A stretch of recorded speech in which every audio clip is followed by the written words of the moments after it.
হলদিয়ায় দুঃসাহসিক ডাকাতির ঘটনা। হলদিয়ায় প্রাক্তন কাউন্সিলরের বাড়িতে দুঃসাহসিক ডাকাতির ঘটনা ঘটেছে। বাড়ির মূল দরজার তালা ভেঙে ও পরপর 4টি তালা ভেঙে সোনার গহনা এবং নগদ কয়েক হাজার টাকা নিয়ে চম্পট দিয়েছে দুষ্কৃতীরা।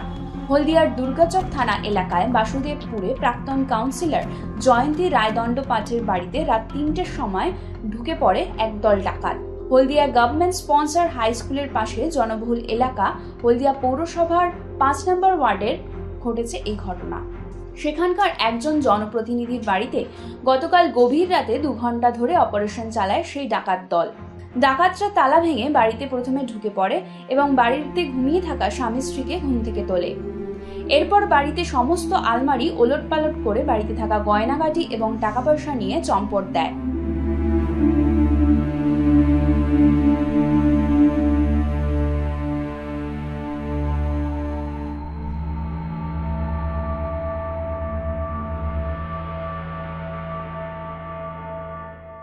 হলদিয়া থেকে নিজস্ব প্রতিনিধির রিপোর্ট, এএনএম নিউজ। আরও খবরের আপডেট পেতে সাবস্ক্রাইব করুন আমাদের ইউটিউব চ্যানেলটি আর বেল আইকনে ক্লিক করুন নোটিফিকেশনস পেতে।